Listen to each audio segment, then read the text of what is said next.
What's going on, everybody? This is an episode from the No Gimmicks Needed Wrestling podcast. Do you like podcasts and you want to see the full podcast?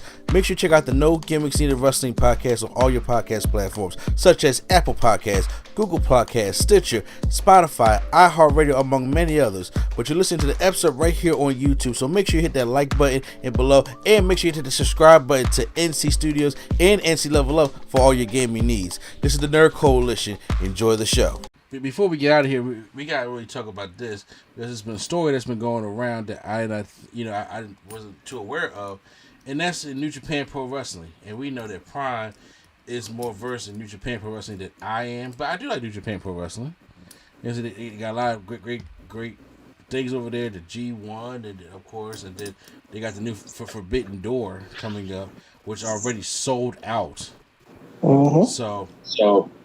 I'm really hoping that, they start, testing themselves again, like bigger arenas.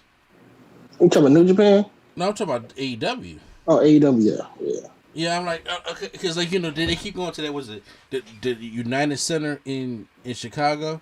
No, the other one. I forgot what it's called, but yeah.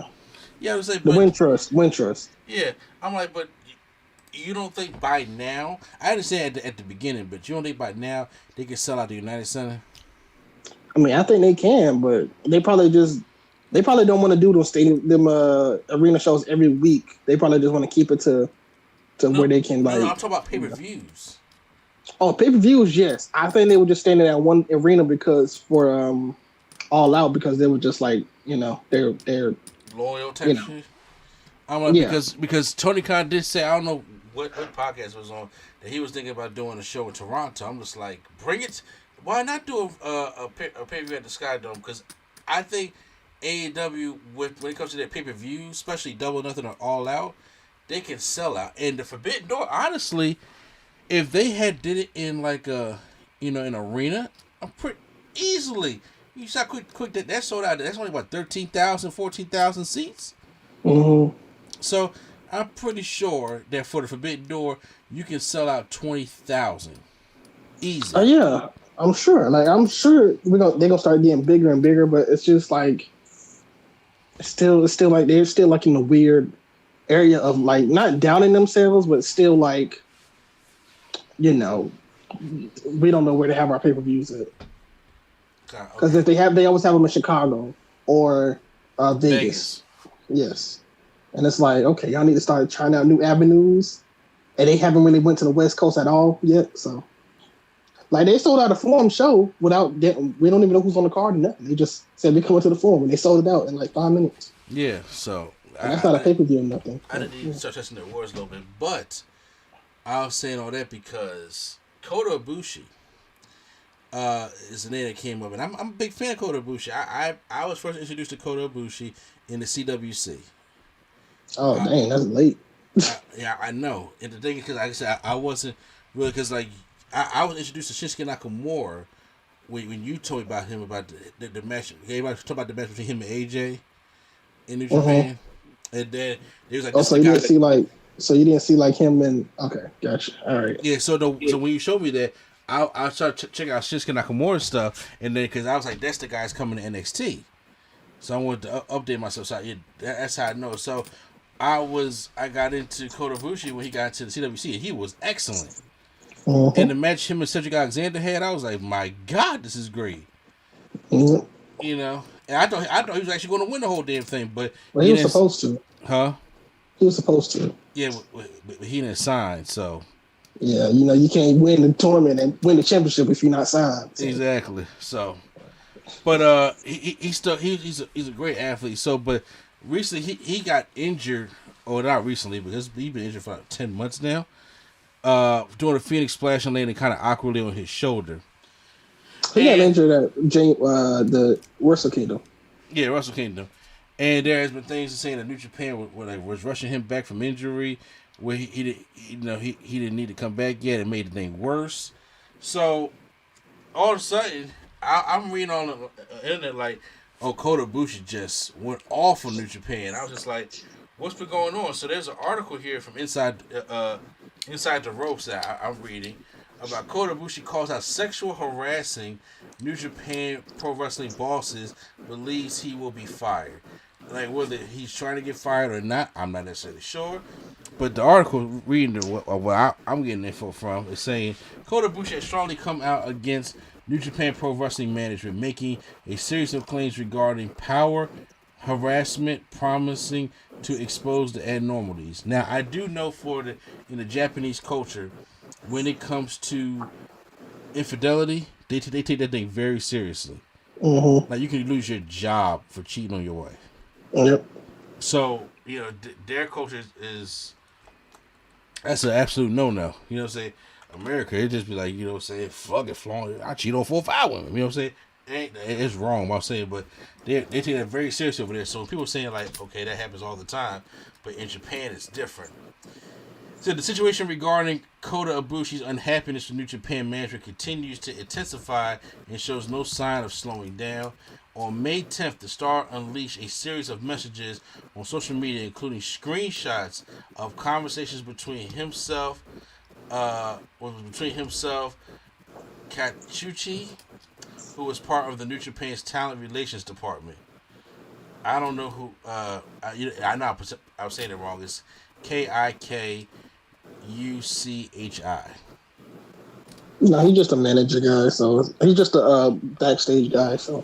Or he's like somebody. I heard somebody say the John Laurinaitis of New Japan. Basically. Yeah. So there's been some issues with that. There has been some things of him talking about, like I said, the infidelity going on in the management, and also talk about their ties with the Kazuya Mafia. Yeah. Which Japanese Mafia. Yeah, the Japanese Mafia, which is a mafia you don't fuck with. You know what I'm saying? Mm-hmm.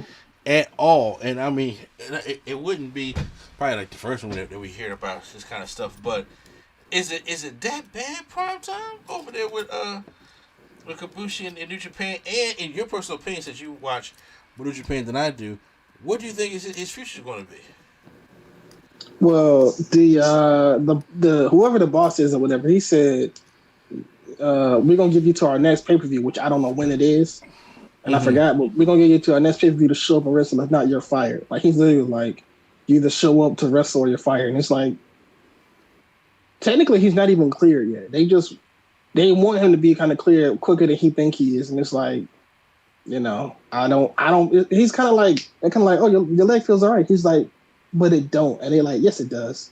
Get over it. Is it kind of like the Kawhi Leonard and the Spurs thing? Kind of, yeah. Okay. Yeah, he's like, this don't feel right. And they're like, yes, it does. And he's like, not really. So yeah, that's the kind of thing. That's kind of what made him like upset in the first place. That they trying to rush him back. Mm-hmm. But honestly, I can't imagine somebody telling Kota Ibushi to leave just because, he's like, yeah, my back still hurts. That's hard for me man. You really just gonna let Kota Ibushi walk over something this simple, but hey, whatever, man. If he walks, he walks. I doubt he's going to WWE because he don't even know who Vince is. So I think he's gonna go to his best friend. So that's all I'm gonna say. He's going to his best friend. His best friend or being just Kenny Omega. Kenny Omega. I figured she was about to say that over in AEW. I mean, he got friends over there, so. Yeah, but his best friend. I'm not just talking about any old friend. I'm talking about his best friend. You thought Kenny Omega and Nakazawa was close.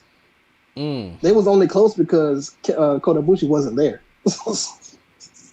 Oh wow. Yes, but I mean Kota Ibushi, he's close with Kenny. He knows the Bucks. They're kind of friends. Michael Nakazawa is still there, so he can help translate. And then with them kind of having New Japan talent and stuff over too, that can help him if he goes over there. But I think he stays in New Japan. Personally, I think he stays. But I think they pull events on him. Actually, not only does he stay, but they give him the. Not only does he stay, they give him the title when he comes back. Yes, that's what I think. Shaq's too paid for that. I'm just gonna have it. You said what? I'm sorry. I said I don't know if that is going to happen like that, but I don't know, but it's interesting to see. So it's keeping my eyes on New Japan and see what's going to happen with Kota Ibushi. Because like I said, that man is an athlete. He's one of the best that I've seen they have over there. Like, and I'm like, that's somebody that I would think. Like I said, I could be wrong. That I would think that they do not want to lose. Yeah. But then again, they have lost a lot of people that messed up a lot of relationships too. But Kota is like the one that like started in New Japan. Like, you know, other people they come to New Japan, they just loyal to New Japan, but Kota started there, so it's kind of different. Mm-hmm. Yeah. So, but there's something I want to quickly talk about. But I think that's going to be the end of our show this week. We have had some short. What was I say? Real quick. No, I was gonna say real quick. What if at the Forbidden Door he walks in? And he's not signed. He's not signed to New Japan. He walks down and signs the AEW contract, and all the people in New Japan like, Kota, what are you doing? Yo, that will be you talk about newsworthy, or that would be newsworthy. Newsworthy. Yeah, that would be hilarious, actually. Yeah. But well, yeah.